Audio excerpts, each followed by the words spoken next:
So for this assignment, we had to go off the grid, no phone, no media for 24 hours, other than, calling. For me, it actually wasn't as difficult.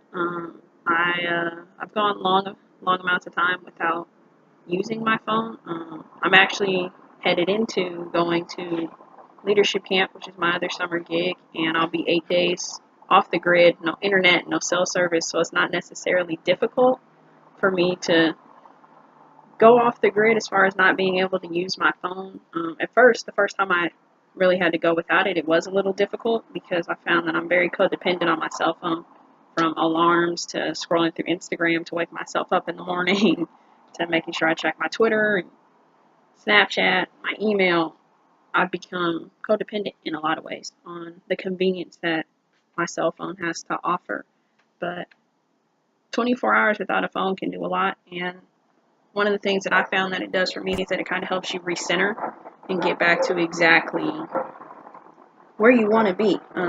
When you're not distracted by, the constant vibrations, or, someone's trying to FaceTime you, or so, this famous person posted a photo because you have your Instagram notifications turned on. It can be a cleansing period because you get to focus more on yourself, and it's a time of reflection, at least for me. It's gotten easier. I'm going into my 4th year of going a week without a phone, and now I can, do it without batting an eye. I mean, I bring the phone to wake me up, and that's about it. Sometimes I don't even take it with me throughout the day because I don't necessarily have a need for it other than a clock and an alarm. But in hindsight and reflecting on what it was like for my 24 hours, the only difficult part is I work at the airport, so a lot of times we're very dependent on media itself, where SeaTac doesn't always update flight boards, and so we use our phones. We use apps on our phones to check the status of airplanes and when they're landing. That can be difficult when you have to rely on the incorrect information in order to get your job done, so that was an interesting feat for today. I love music, and I pretty much listen to music with everything I do, and that's always a hard thing, is not being able to, turn on my Spotify or go on YouTube and watch YouTube videos, or, listen to Scorpion on repeat because side B was better than side A. And you can't have the debate on, which song was better on Twitter. And a lot of times with, my college friends, we're all from different cities, so that's kind of how we keep in contact, is we have a group text, and can't really slide in the group text because I'm without my phone for 24 hours. And on the tail end of being without my phone for 24 hours, I'm going into another 8 days with no phone. So while it wasn't difficult, it's also kind of an interesting situation to be in. But I find that being without a phone it's cleansing, it's reflecting, it offers you an opportunity to really get to know yourself in a way that I think everyone deserves to know.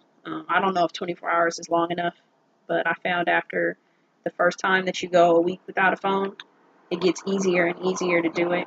I will say that if there are emergencies, of course, that's the only time that we make sure that, everybody is able to get a call out. But it's been a very important and very beautiful part of life to be able to say that I can put my phone down with no issues. I can disconnect. I can turn my phone off without being worried about itching and waiting for what comes next. I'm not codependent on my phone anymore as I was when, I was still in high school. And that's been the most rewarding part of being able to say that you have enough mental control and enough willpower to be able to put your phone down and walk away from it without thinking about it every 10 seconds of, I wonder what's coming next. So while 24 hours is fun and can also be trying, for me it's gotten a little simpler over the years. Going into year 4, this has been the easiest for me. This has been the easiest 24 hours. The only thing with being at home and disconnecting compared to not having the option to connect at all at camp is that, when my phone connects to Wi-Fi, my notifications pop in. So that's been fun. But other than that, I've gotten to the point where it doesn't necessarily bother me as much as it used to. So 24 hours has been fairly easy. And hopefully I'll be able to let you all know how these next 8 days go after I finish my week.